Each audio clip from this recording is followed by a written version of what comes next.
to my default setting, I am a natural worrier.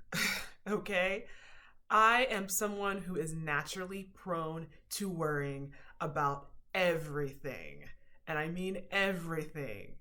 I am that chick that used to carry an umbrella in her purse because you never know when you will need it. In fact, to this day, I carry a large purse around all the time, full of all the various things that I just might need.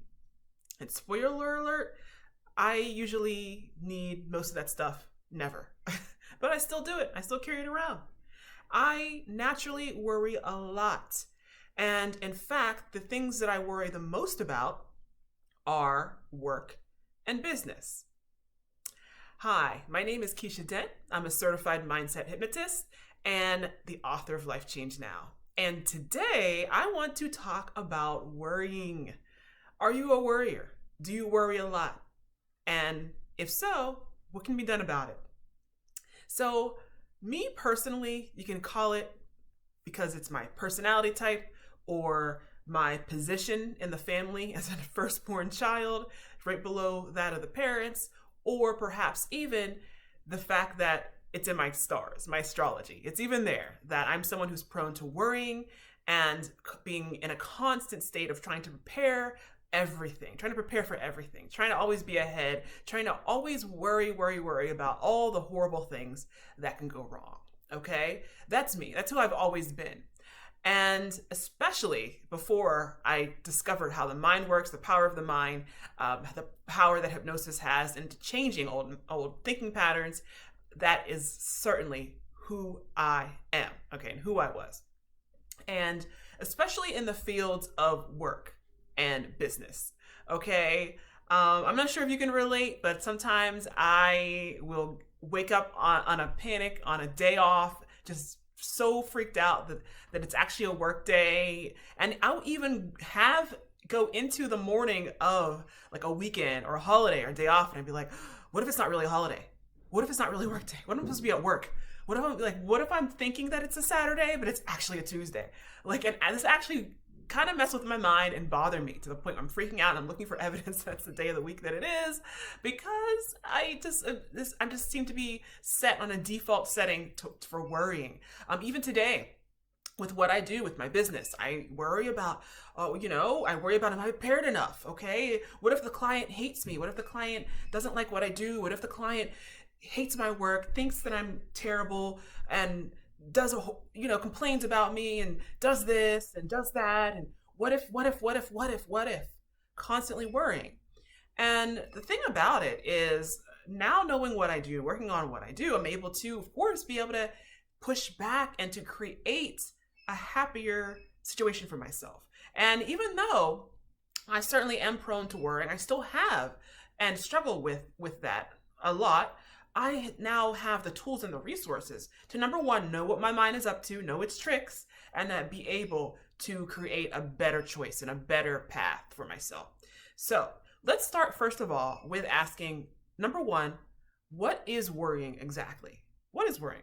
So the best answer actually that I can give is, it's where your imagination went. Especially when people say that they no longer have an imagination. They're no longer creative people, right? When we're kids, when we're children, most kids have such a vivid imagination. And in my opinion, we are given this imagination because it is a vital tool for us to create and manifest things as we get older. But that's a conversation for another day. But the imagination is something that is so vivid and so strong in us when we were children. And when we get older, of course, as we are expected to settle down and get our heads out the cloud and get practical and get real, we are really forced and conditioned to being more down to earth and more realistic, and not to imagine and daydream and desire and as much anymore. But that part of us doesn't really go away. Many people think that they lose that imagination, they lose it, it kind of goes off into the ether, I guess, but that's not what happens at all. If you've ever worried about anything, if you've ever saw and felt something so vividly that scared you so vividly that you felt it in your body, that it caused you to start to shake or to sweat or to just need to pace or to cry or to need to talk about it, or that you had dreams at night about it, then yeah, that's your imagination at work. Often what happens when we get older is our imagination doesn't go away, we give it another job. And that job, most likely, if in most adults, is worrying. Vivid, active, full 3D, full color renderings of all the horrible things that can go wrong anytime we do anything. Okay? That's usually what happens. And the imagination is responsible for that. So, what can we do about it? And if you are someone who's prone to worrying about, number one, worrying a lot, number one, know that is certainly that understandable. You're normal. There's nothing unusual about that. And especially living the lives that we do with knowledge, not just at our fingertips, but pushed in our faces on a constant, daily, minute after minute, second after second basis, from the computers, from our phones, if you still have a TV and cable, from cable and all sources, all ways, especially the scary stuff. It's no wonder that worrying becomes a part of who we are. But it doesn't have to be that way. And it's actually destructive for it to be that way. Most of us know with our rational mind the truth and the fact that very, very little of what we worry about comes to pass. There's even a saying, and I know sayings are often attributed to people that never said it, so I don't know if this person said it. I've heard it attributed to Mark Twain. But the sayings says that I worry about a lot, and I'm paraphrasing here, I worry about a lot of things, and one of them actually happened, or I worry about 100 things in a day, 100 things, a million things, but one of them actually came to pass. And that's really the truth of it, is that, again, our imaginations are so good at chalking up these vivid visions of all the horrible things that can go wrong. But the truth is that very, very little of it actually comes to pass. There are several reasons for why we tend to dwell on the worst case scenario and not the best case scenario, but yet here we are. So what can we do about it? Number one, the first thing to do is to be mindful of how much you worry. Okay? It's normal to worry about something like a trip or a big promotional presentation you need to make, or coming out with a new project, a new book, starting a business, speaking in front of people. These are all things. Anytime you do anything new, that you feel as though a lot of things are dependent on, then yeah, it's normal to worry, and it's certainly okay to do that. But if you're living in a constant state of worrying all the time, that's certainly an issue. And no matter if it's an everyday thing or something that is leading up to something big for you, I want to ask you, number one, what would happen if you reversed worried? Okay, what about worrying in reverse? So instead of imagining vividly about all the horrible things that can happen to you, why not vividly imagine all the wonderful things that can happen to you? All the ways that this can go right in the best, most fantastic, most exciting ways.